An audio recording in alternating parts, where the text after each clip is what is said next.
और देखिए मैं सीधा पॉइंट पर आना चाहता हूं। सऊदी अरब, तुर्की और पाकिस्तान के बीच जो डिफेंस डील हुई है, नेटो स्टाइल में जो डील साइन की गई है, जिसकी शर्त यह है कि एक देश पर हमला दूसरे देशों पर हमला माना जाएगा, यानी सऊदी पर हमला होता है वो तुर्की और पाकिस्तान पर भी हमला माना जाएगा, और इसी तरह किसी भी देश पर हमला होता है तो वो बाकी दोनों देशों पर भी हमला माना जाएगा।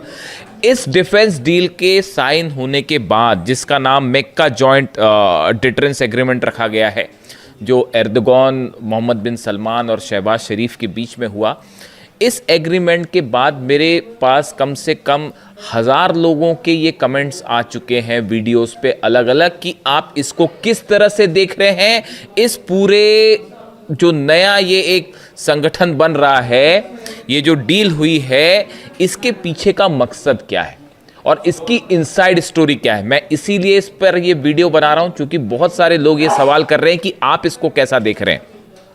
सबसे पहले मैं शुरुआत ये करना चाह रहा हूं कि इसको लेकर ईरान की तरफ से क्या प्रतिक्रिया आई है। ईरान ने सऊदी को क्या जवाब दिया है इस नेटो, जो मुस्लिम नेटो कहा जा रहा है सो कॉल्ड। देखिए, पहली बात तो मेरी व्यक्तिगत राय अगर आप जानें, ईरान को किसी भी ऐसे संगठन में शामिल किए बिना वो संगठन कभी सक्सेसफुल नहीं हो सकता। इस बात को आप नोट करके रखिए।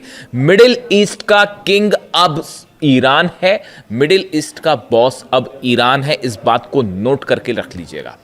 आगे बढ़ते हैं, ईरान ने क्या जवाब दिया है। Iran has reacted sharply to the new Saudi Arabia Turkey Pakistan mutual defence pact, warning Riyadh that a paper agreement with Turkey and Pakistan will not guarantee its security. Iran ने सीधा सीधा चेतावनी दे दी है सऊदी अरेबिया को और ये कहा है कि अगर कोई पेपर डील आपने साइन कर ली पाकिस्तान या तुर्की के साथ मिलकर, तो ये इस बात की कोई गारंटी नहीं है कि आप सुरक्षित रहोगे। सीधी चेतावनी आई है ईरान की सऊदी अरेबिया के लिए कि पेपर साइन करने से कोई देश सुरक्षित नहीं हो जाता। The landmark deals states that an attack against one country will be regarded as an attack against all three. The warning comes amid escalating Iran-US tension and reports that the Tehran threatened to retaliate against Gulf countries' energy infrastructure if Iranian power plants were attacked. Iran ने एक बार फिर साफ कर दिया है कि अगर Iran के पावर प्लांट्स पर हमले होते हैं तो पूरे अरब देशों के पावर प्लांट तबाह कर दिए जाएंगे, एक भी पावर प्लांट नहीं बनेगा।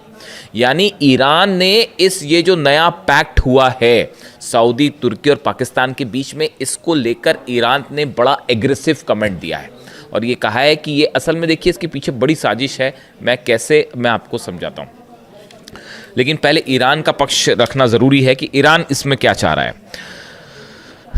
देखिए, इसमें ईरान की तरफ से 2-3 बातें साफ कर दी गई। पहली बात, सऊदी को सीधी चेतावनी दी गई है। ये काफ़ी समय बाद हुआ है ऐसा जब ईरान ने सीधा सीधा सऊदी को वार्निंग दी है। देखिए, अब तक क्या हो रहा था कि ईरान जो है वो अरब देशों को वार्निंग दे रहा था कि अगर हमला होगा तो आपके इंफ्रास्ट्रक्चर पर हमला होगा, या जॉर्डन, बहरीन या जो है वो कुवैत पर हमले होंगे। लेकिन ये काफ़ी दिनों बाद, आप देखिए, पहला मौका है जब ईरान ने सीधा सऊदी को चैलेंज किया है, सऊदी को वार्निंग दी।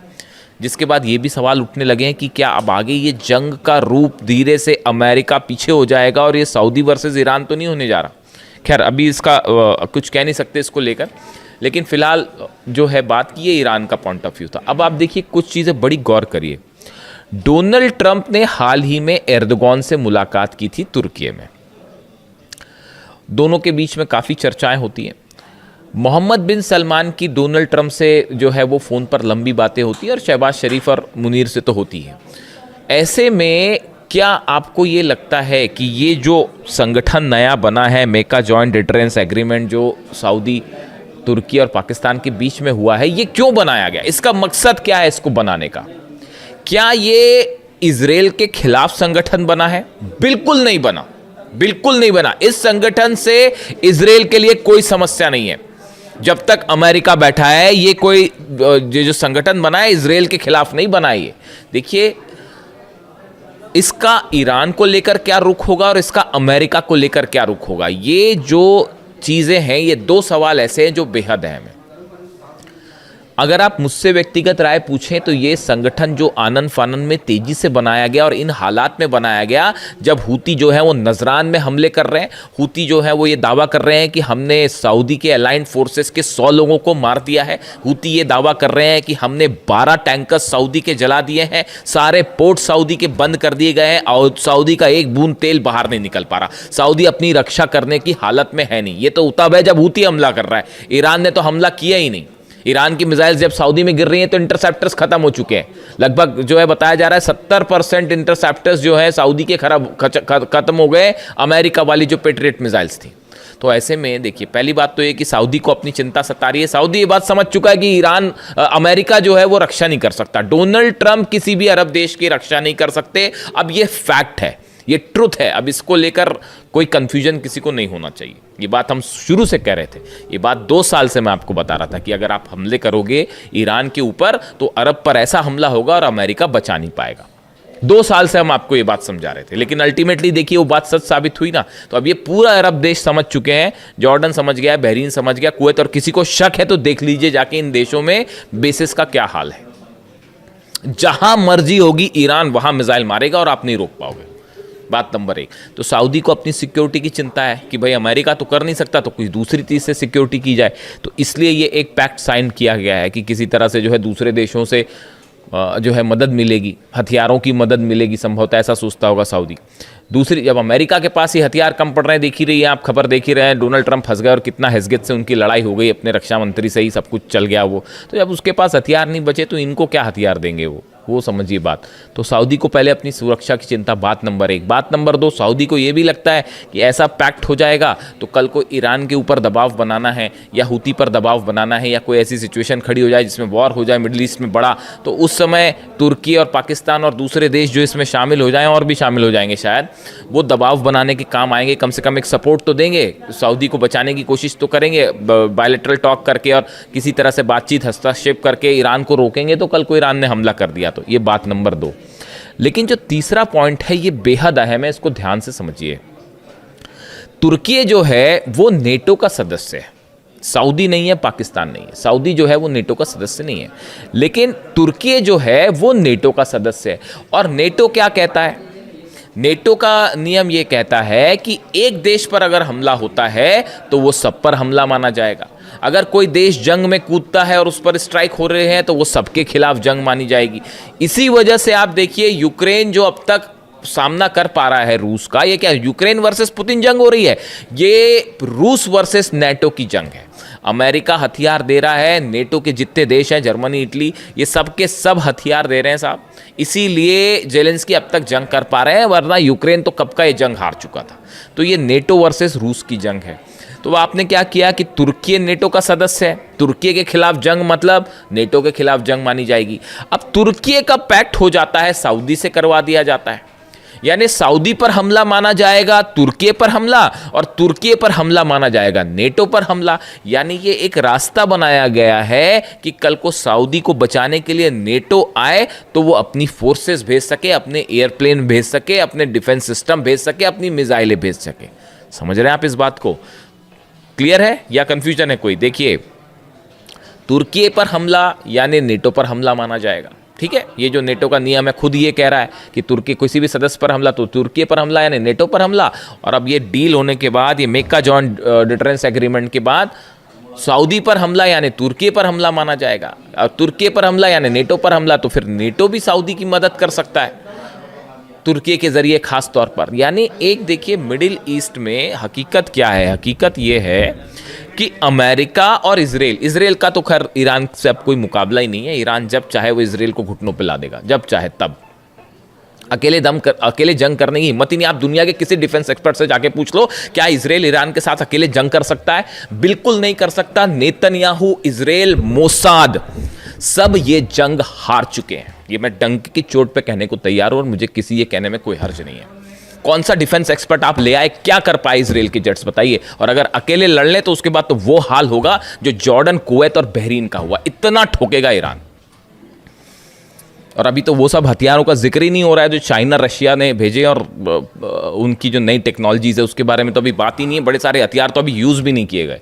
खैर, तो अब जो है अमेरिका अकेले मुकाबला नहीं कर सकता ईरान का, ये बात साबित हो चुकी। शुरू में ये सोच के चल रहे थे कि बस 48 घंटे में निपटा देंगे हम ईरान को, आज 5 महीना हो गया, खत्म हो गया। आगे देखिए कैसी हार्मूज में कैसी हालात है, गिड़गिड़ा रहे हैं डील के लिए। लिटरली गिड़गिड़ाना शब्द होता है ना, देखिए मैं ज़्यादा चीखना चिल्लाना करता नहीं, तो मैं प्रेम से ही बात करता हूँ। तो ऐसा है कि वो जो गिड़गिड़ाना शब्द होता है ना, जो गिड़गिड़ाना, वो वाली हालत है अमेरिका की हॉर्मूज में। और ईरान ने कह दिया साहब देखो आपसे तो हम कोई बात ही नहीं कर रहे, हमको खोलना होगा हॉर्मूज तो खोलेंगे, नहीं खोलना होगा तो नहीं खोलेंगे। और पहली वाली सिचुएशन तो आप एक्सपेक्ट मत करो कि पहली वाली सिचुएशन में हॉर्मूज चला जाएगा, है ना।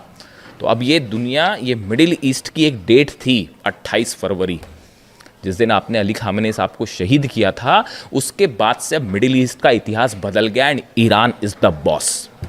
इस बात को गांठ बांध लीजिए आप। मिडिल ईस्ट में कोई भी मुस्लिम नेटो शब्द का इस्तेमाल हो रहा है इस शब्द के लिए, इस ऑर्गेनाइजेशन के लिए। मुस्लिम नेटो शब्द में, इस शब्द में ये शब्द तब सार्थक हो पाएगा जब ईरान की सेना इसमें शामिल होगी। मिडिल ईस्ट का कौन सा देश ईरान का मुकाबला कर सकता है, आप मेरे को बताओ। एक मेरे को मुस्लिम देश का नाम बता दो यहां पर जो ईरान का मुकाबला कर सकता है। बताओ, आप बताओ, मेरे को कमेंट करके बताओ, मैं कमेंट देता हूं आपको। कमेंट करके बताइए कौन सी देश, कल को सऊदी और ईरान की जंग हुई, 48 घंटे में क्या हाल होगा सऊदी का अंदाज लगा लीजिए आप। बताइए कोई अरब देश मुकाबला कर सकता है? अरे अमेरिका मुकाबला नहीं कर सका, मिल के वो उसने 12 देशों पे जो है ठोक रखा है ईरान ने। तो पूरा अरब और अमेरिका मिलके, इजराइल मिलके 5 महीने में क्या कर पाए आप ईरान का? तो सऊदी अकेला क्या कर लेगा साहब? इसीलिए ये पैक्ट हो रहा है और ये एक बहुत ही बड़ा प्लॉट है। ये कुछ लोगों का कहना है कि इससे इजराइल घबराएगा। अरे डोनाल्ड ट्रंप हमला करने देगा इनको, जो एर्दोगान से हाथ मिलाते फिर रहे हैं, सलमान से लगातार बात कर रहे हैं, पाकिस्तान से लगातार बात, वो इजराइल पर हमला करने देंगे इस संगठन को? बिल्कुल नहीं। हमेशा देखिए इजराइल की आलोचना की है, जो मुस्लिम कंट्रीज़ का जो ऑर्गेनाइजेशन है उनकी तरफ से और ये मुस्लिम देशों की तरफ से हमेशा सिर्फ इजराइल की आलोचना हुई है। फिलिस्तीन में इतने हज़ारों लोग मारे गए, हज़ारों बच्चे मारे गए, उनकी सिर्फ आलोचना हुई है। वेस्ट बैंक पर लगातार ऑपरेशन जारी है इजराइल का, लेबनान पर लगातार हमले जारी हैं, सीरिया पर ऑपरेशन जारी है, गजा में क्या हो रहा है आप देख ही रहे हो। हीनियस क्राइम है, वॉर क्राइम्स हो रहे हैं गजा में। मुस्लिम देशों की तरफ से सिर्फ आलोचना हो रही है। हिम्मत करने वाला सिर्फ एक देश रहा जो मिसाइल मार रहा है, वो ईरान मार रहा है। भूलना मत इस बात को। अली खामेनी साहब ने हमेशा कहा जब ज़रूरत पड़ेगी हम युद्ध के लिए भी तैयार हो जाएंगे। लेबनान के लिए भी वो जंग के लिए तैयार हो गए, गजा के लिए भी जंग के लिए तैयार हो गए। इसीलिए खामेनी साहब थे। अब ये जब मैं मीटिंग्स देखता हूँ ना ऐसी, मतलब टू बी वेरी फ्रैंक भाई, देखो मेरे को जो लगता है मैं अपनी राय बता रहा हूँ, आपको ठीक लगता हो तो स्वीकार करिए, वरना आपकी आलोचना का भी स्वागत है। चूँकि ये पब्लिक प्लेटफॉर्म है इसलिए मैं आपकी आलोचना का भी स्वागत करता हूँ। देखिए मैं बिल्कुल ऐसा नहीं चाहूँगा कि कोई मेरी आलोचना करे तो मैं उसको स्वीकार नहीं करूँ, बल्कि हमको दूसरों के विचारों को हमेशा स्वीकार करना चाहिए। अच्छे शब्दों में, साफ सुथरे शब्दों में अगर कोई आलोचना कर रहा है तो उसका बिल्कुल स्वागत है साहब। ये डेमोक्रेसी यही है, ओपन जो विचारधारा है वो यही कहती है कि आप मेरी आलोचना करेंगे मैं बिल्कुल स्वीकार करूँगा। जब ऐसे डील्स में होते देखता हूँ ना, तमाम जो नेता इस पूरी जंग में इन्वॉल्व हैं, चाहे अरब देशों के हो, चाहे अमेरिका हो, इजराइल हो, इन सबको देखने के बाद देखिए ऐसा लगता है कोई भी कदम होता है उसमें किसी तरह की साजिश नज़र आने लगती है। सामने कुछ और हो रहा है, पर्दे के पीछे कुछ और हो रहा है। डिफेंस डील हो रही है तो किसके मन में क्या प्लान है, ट्रम्प की क्या साजिश है, इजराइल की क्या साजिश है। आप देखिए एक शख्स थे सिर्फ अली खामेनी साहब, जिनकी मंशा पर कभी कोई शक नहीं करता था, दुश्मनों को भी शक नहीं था। उन्होंने कह दिया कि साहब मैं जो सामने वो पीछे मैं बात नहीं करूंगा मतलब नहीं करूंगा, मैं डील नहीं करूंगा मतलब नहीं करूंगा। उन्होंने कहा था अमेरिका से बात करने का कोई मतलब नहीं है। आज देखो आज क्या हालात है, इतनी जंग हो चुकी, इतनी जंग हो गई इतने दिनों बाद, 5 महीने की जंग देखिए। इतनी जंग के बाद क्या वो बात सही साबित हो रही है? नहीं हो रही है कि डील का कोई अंदाजा, बातचीत का कोई नतीजा निकल रहा है? नहीं निकल रहा। तमाशा बना रखा है कि बस अब जंग हो रही है, नहीं अब बात अच्छी हो रही है, नहीं आप सीज फायर कर लेते तो ऐसा कर लेते। बात सच साबित हुई ना अली खामेनी साहब की, ये विजन था उनका, इसीलिए he was the supreme leader and that's why I like Ali Khamenei साहब। इसीलिए मैं उनकी तारीफ करता हूँ, उन्हें पसंद करता हूँ कि उनका विजन देखिए कितनी क्लैरिटी के साथ है। उनको पता था कौन दुश्मन है, कौन दोस्त है, कौन क्या। इसीलिए उन्होंने कहा था सऊदी को लेकर वो हमेशा ये चाहते थे कि शिया और सुन्नी के बीच में ये जो एक तनाव वाली स्थिति है ये हमेशा दूर हो जाए और हर अरब देश को ये समझना चाहिए कि असली दुश्मन कौन है। ये बात वो हमेशा समझाते रहे।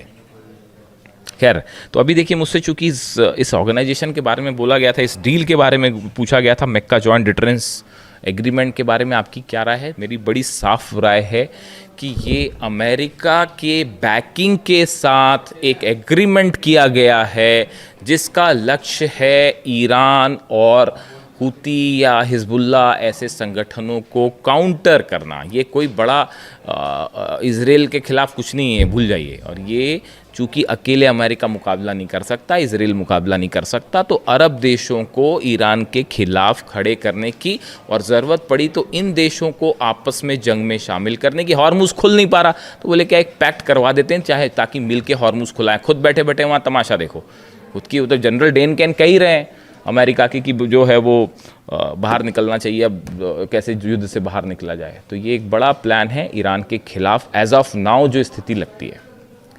कमेंट करके आप बताइए आपको क्या लगता है, और आपके सारे कमेंट्स मैं पढ़ूंगा और जवाब देने की भी कोशिश करूंगा। Thank you so much.